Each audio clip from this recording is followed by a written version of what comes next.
narito na naman tayo para sa isang napaka-sweet at nakakakilig na love story nila Kalingap Edu at Ate Viancy. Mo ay aking makilala.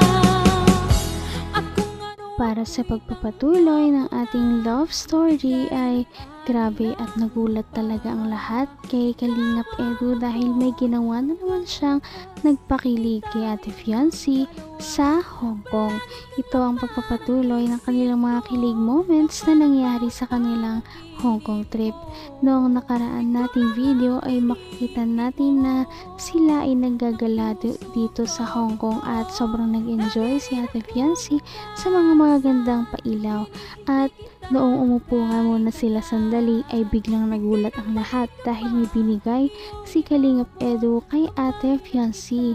Ano kaya iyon? Ito na at pagtatunghayan na ninyo ang pagpapatuloy ng kanilang kilig moments sa Hong Kong.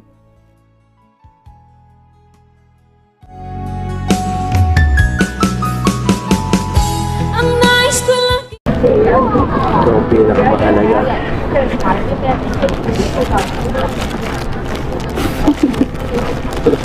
O bakit? Grabe, sobra-sobra na to. Grabe na, may pa-flowers pa. Siyempre, Dapat natutulog lang ako. Taba. siyempre para tuloy-tuloy ang saya. No? Para yan ang ano. Makiuso naman tayo kahit pa paano. Makiuso naman tayo sa mga millennial kahit pa paano. Step ko ba tayo nakatanggap kanina pa ng Valentine's? Okay. Sigurado seryoso ka? Ako pa lang.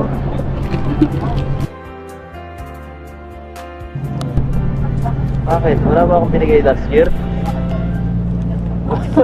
Wala. Baka nalimutan ko lang. Kaya di ako nakapagbigay. Alam mo, ito siguro ang pinakamagandang Valentine's Day sa buong buhay ko. Ako din siguro kasi nasa ibang bansa. Oo. Tapos kasama pa kita, no? Kaya doble ang saya. Ito mga ganung bagay na ano ko lang to eh. Nai-imagine ko lang to eh. Nai-imagine ko sa utak ko. No? Kasama mo yung taong mahal mo. Ano ka lang. Masaya lang. kung ano ako'y tanggap mo na. Hindi ka rin nag-alilangan. Grabe talaga ang saya ni Ate Viancy dahil ito ang unang bouquet na kanyang natanggap sa ibang bansa. Kaya mas special talaga ito dahil nanggaling pa ito kay Kalingap Edu. Kaya grabe ang kanyang mga kilig at ngiti. Ano ka lang. Masaya lang. Nakatambay lang sa ano. So ganito, simpleng ano lang. Diba? Napaka-romantic. Napaka-special. Parang ikaw sa akin. Mahal na mahal.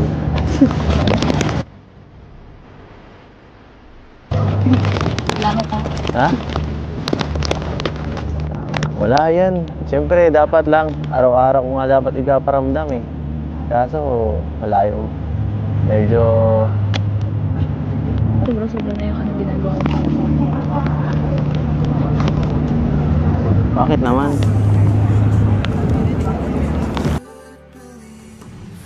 Kulang pa yan eh. Kasi ikaw, swerte ka sa buhay ko. Swerte ako. Swerte ka. Oo nga, seryoso yun. Nung dumating ka lalong gumanda. Lalong sumaya. Salamat sa'yo. Kaya, yan. Pinapahalagaan ko lang yun. Ikaw. Diba? Yan. Yan lang natin. Enjoy lang natin tong araw na to. Bihira lang tayo dito makapunta eh. Baka susunod na linggo. Naman ang bawat panaginip ko. Ikaw lang ang tinig. San ka pa? Ano pa kaya ang hahanapin mo kay Kalingap Edu? Dahil napaka-sweet niya talagang tao at napaka-romantic. Dahil dyan, nafe-feel talaga ni Ate Viancy na sobrang special niyang babae at napaka-worth it talaga niya na maging manliligaw. Grabe. Unang araw pa lang. Sobrang saya na agad. Kumpleto na kumpleto na para sa akin itong itong travel na to. Kung makakauwi nga ako, okay lang eh. Okay na sa akin to. Masaya na. Hindi.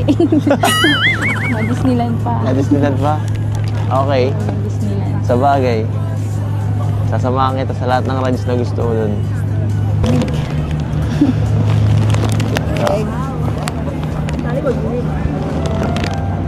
Malamig? Malamig bang konti? Sabi ko sa'yo eh. Dapat kasi nag-ano ka. Pinakapalan mo yung jacket mo. Halika nga. Okay ba to? Uminit na ba ng konti? Uminit na ba ng konti? Uminit na.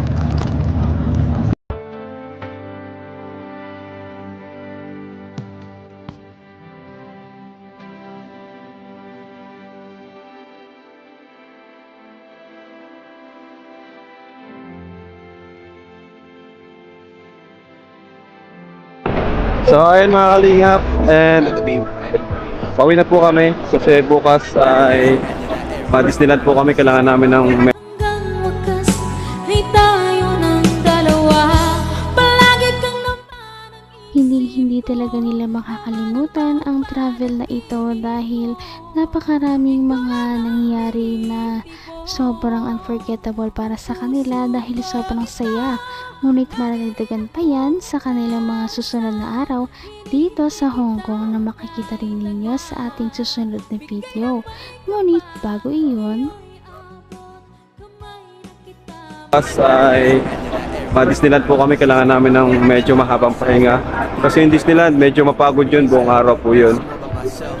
Ayan po, so thank you so much po syempre sa mga kasama namin ngayon. First day pa lang, talagang sobrang sobrang saya na po. First day pa lang. Talagang ang Hong Kong po talaga ay talagang sarap balik-balikan. Kahit pangalawa na namin, palagi pa rin kami na-amaze sa mga lugar. So, yan po, thank you and see you sa day 2 po ng ating travel dito sa Hong Kong. God bless po and bye-bye! Ay, Nana! Miss ko, baby! Miss you, baby! Wawa, baby, di kasama. Alright, dito na po kami. Yeah. Ate, thank you ate. Ano pa mo ate? Bell. Ate Bell. Si Ate Bell. Sinamahan po kami ni Ate Bell. Napakabait talaga. Oh. Maki-charge Oh. Kanina to, maki-charge ka. Kain po kami guys. Ito. Namiss agad namin ng Jollibee guys. Sa Jack, oh. Grabe guys. Thank you po. Thank you so much. So, yun po ang aming ngayong araw. Itinerary. Pagod, guys. Sarap matulog.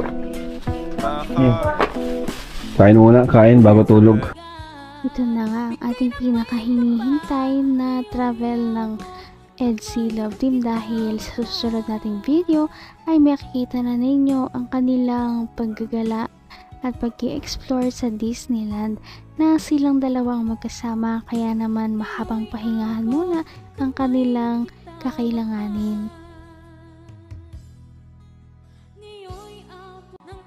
Napaka-sweet talaga nila at napakabait ng tambalang ito, kaya maraming sumusuporta.